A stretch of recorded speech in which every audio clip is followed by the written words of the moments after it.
السلام علیکم ورحمۃ اللہ وبرکاتہ۔ نحمد و نصلی علی رسولہ الکریم، اما بعد۔ برادران ملت، معزز سامعین کرام، قیامت سے پہلے ایک بہت بڑی نشانی ظاہر ہوگی۔ اس نشانی کے ظاہر ہونے سے پہلے 3 سال تک زبردست قحط سالی ہوگی۔ اس کے متعلق ایک روایت امام احمد ابن حنبل رحمۃ اللہ علیہ نے اپنی کتاب مسند احمد میں ایک روایت نقل فرمائی ہے، ایک حدیث نقل فرمائی ہے۔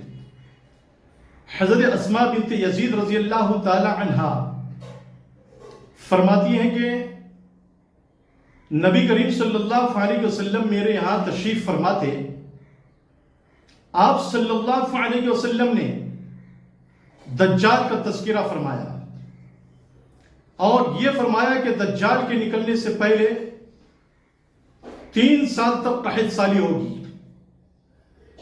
اور اس کی شکل یہ ہوگی کہ پہلے سال میں آسمان اپنی تہائی بارش کو روک لے گا اور زمین اپنی تہائی پیداوار کو روک لے گی۔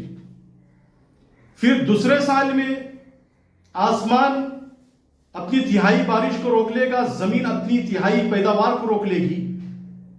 پھر تیسرے سال میں آسمان اپنی تہائی بارش کو روک لے گا اور زمین اپنی تہائی پیداوار کو روک لے گی۔ یعنی 3 سال تک قحط سالی ہوگی۔ کوئی گھر اور کوئی دار والا جانور ایسا نہیں ہوگا کہ جو ہلاک اور برباد نہ ہو۔ مطلب یہ ہے کہ جو بھی ایمان والے ہوں گے وہ تو فتنوں میں مبتلا ہو جائیں گے اور بہت سے جانور ہلاک اور برباد ہو جائیں گے۔ تو 3 سال کے بعد میں دجال کا خروج ہوگا، دجال نکلے گا تو دجال ایک دیہاتی کے پاس میں آئے گا اور آ کر کے کہے گا کہ اگر میں تیری اونٹنی کو زندہ کروں تو کیا تو مجھ کو رب یقین نہیں کرے گا؟ کیا تو مجھ کو خدا نہیں مانے گا کہ میں تیرا مالک ہوں، تیرا رب ہوں، میں تیرا خدا ہوں؟ تو وہ دیہاتی کہے گا کہ ہاں، اگر تو نے میری اونٹنی کو زندہ کر دیا تو میں یہ یقین کر لوں گا کہ تو میرا رب ہے۔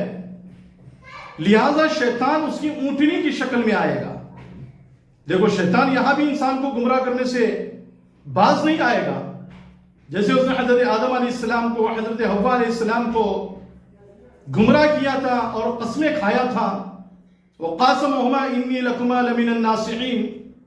اسی طریقے سے یہاں بھی شیطان اس کی اونٹنی کی شکل میں آئے گا اور وہ اونٹنی بہترین تھنوں والی ہوگی اور اس کے کوہان بھی بہترین ہوں گے۔ تو وہ دیہاتی اس کو رب تسلیم کر لے گا۔ پھر اس کے بعد میں دجال ایک ایسے شخص کے پاس میں آئے گا کہ جس کے بھائی مر چکے ہوں گے، جس کا باپ مر چکا ہوگا، اور اس سے دجال یہ کہے گا کہ کیا میں تیرے بھائیوں کو اور تیرے باپ کو زندہ کروں تو کیا تو مجھ کو رب تسلیم کرے گا یا نہیں؟ تو وہ شخص کہے گا کہ ہاں، میں تجھ کو رب تسلیم کر لوں گا، میں یقین کر لوں گا کہ تو میرا رب ہے۔ تو شیطان اس کے بھائیوں کی شکل میں اور اس کے باپ کی شکل میں آ جائیں گے۔ اچھا دیکھو، یہ شیطان کا اونٹنی کی شکل میں آنا اور بھائیوں کے اور باپ کی شکل میں آنا، یہ ایک خیالی چیز ہوگی، ایک مثالی چیز ہوگی یہ۔ پھر اس کے بعد میں جب وہ لوگ اس کی دجال کی ابتلا میں اور فتنے میں، یعنی دجال کی پکڑ میں آ جائیں گے، جب دجال کو رب تسلیم کر لیں گے تو پھر اس کے بعد میں وہ اونٹنیاں بھی غائب ہو جائیں گی اور اس کے باپ بھی غائب ہو جائیں گے، بھائی بھی غائب ہو جائیں گے، کیونکہ یہ ڈپلیکیٹ ہوں گے، نقلی ہوں گے، اصلی کہاں ہوں گے؟ اصلی تو جو ہے وہ تو قبر میں ہوں گے، وہ تو مٹی میں مل گئے ہوں گے، اس کی اونٹنی بھی جو ہے مٹی میں مل گئی ہوگی۔ اچھا، یہ کہہ کر کہ نبی کریم صلی اللہ علیہ وسلم حضرت اسماء رضی اللہ تعالی عنہا کے گھر سے باہر نکل گئے۔ تھوڑی دیر کے بعد میں نبی کریم صلی اللہ علیہ وسلم تشریف لائے اور لانے کے بعد میں دیکھا کہ حضرت اسماء بنت یزید اور جو لوگ ان کے گھر میں تھے وہ بہت زیادہ پریشان حال تھے، رنج و غم میں مبتلا تھے۔ نبی کریم صلی اللہ علیہ وسلم حضرت اسماء کے گھر پر ان کے دروازے پر پہنچے، دروازے کے دونوں بازو پکڑ کر فرمایا کہ اے اسماء کیا بات ہے، میں تجھ کو رنج و غم میں دیکھ رہا ہوں، پریشانی کے عالم میں دیکھ رہا ہوں۔ حضرت اسماء نے کہا کہ اللہ کے رسول صلی اللہ علیہ وسلم آپ نے دجال کا تذکرہ فرما کر ہمارے دلوں کو نکال دیا۔ یعنی اندازہ لگائیے کہ صحابہ کو بھی کتنی فکر تھی اپنے ایمان کے متعلق، کتنا رنج و غم تھا، کتنی پریشانی تھی۔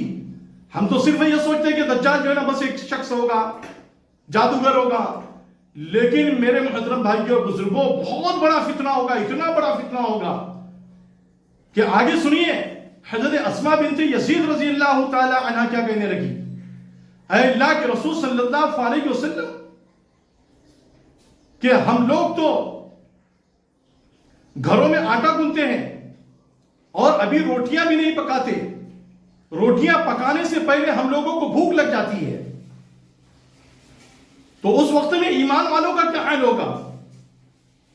کیونکہ قحط سالی ہوگی، زمین سے پیداوار نہیں نکلے گی، آسمان پانی برسانا بند کر دے گا، تو اس وقت میں کیا ہوگا؟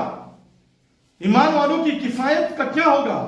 اللہ کے رسول صلی اللہ علیہ وسلم نے فرمایا، اے اسماء ایمان والوں کے لیے وہ چیز کفایت کرے گی جو آسمانی مخلوق کے لیے چیز کفایت کرتی ہے، یعنی تسبیح اور تقدیس، اللہ کی تکبیر، اللہ کی بڑائی، اور اسی طریقے سے قرآن کریم، یہ سب چیزیں جو ہے نا اس وقت میں کام آئے گی۔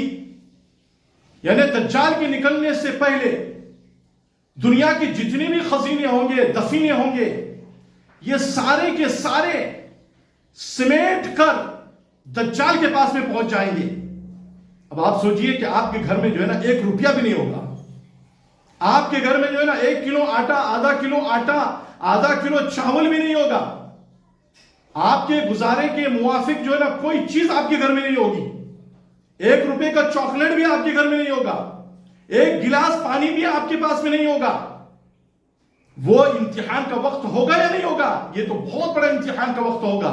اندازہ لگا لیجئے کہ اس وقت میں ہمارے ایمان کی کیفیت کیا ہوگی، ہمارے ایمان کی آزمائش ہوگی، ہماری سخت آزمائش ہوگی۔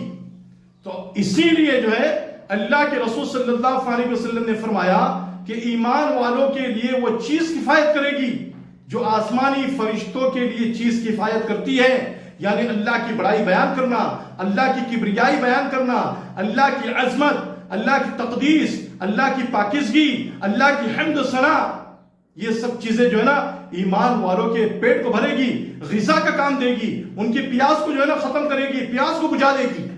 لیکن شرط یہ ہے کہ آج سے جو ہے ہم نمازوں کی پابندی کرنے میں لگ جائیں، قرآن کریم کی تلاوت کرنے میں لگ جائیں، اور ہم جو ہے اللہ کی پاکیزگی بیان کرنے کے لیے تیسرا کلمہ کثرت سے پڑھتے رہیں، پہلا کلمہ کثرت سے پڑھتے رہیں، استغفار کثرت سے پڑھتے رہیں، اٹھتے ہوئے، بیٹھتے ہوئے، چلتے ہوئے، ہر وقت جو ہے اللہ کی حمد، اللہ کی پاکیزگی اور اپنے گناہوں پر نادم ہوتے رہیں، اللہ کی طرف رجوع کرتے رہیں، تو انشاءاللہ اگر دجال ہمارے سامنے نکل گیا، پوری دنیا کا رزق اس کے پاس میں چلا گیا، اس کے قبضے میں چلا گیا، اور پورے دفینے خزینے بھی اگر اس کے پاس میں چلے گئے، تو اللہ رب العزت ہماری کفایت فرمائے گا۔ اللہ رب العزت جو ہے اس ذکر کی وجہ سے ہمارے پیٹ کو بھر دے گا۔ تو اس لیے آج وقت ہے کہ ہم تیاری کر لیں، اپنے ایمان کو پختہ کر لیں، مضبوط کر لیں، اور ایمان مضبوط ہوگا ایمان کی محنت سے، اور اعمال مضبوط ہوں گے اعمال کی محنت سے۔ اللہ رب العزت سے دعا ہے کہ اللہ رب العزت ہم لوگوں کو اگر دجال نکلا ہے تو اس کے سامنے ثابت قدمی کی توفیق نصیب فرمائے، توحید پر جمے رہنے کی توفیق نصیب فرمائے۔ السلام علیکم ورحمۃ اللہ وبرکاتہ۔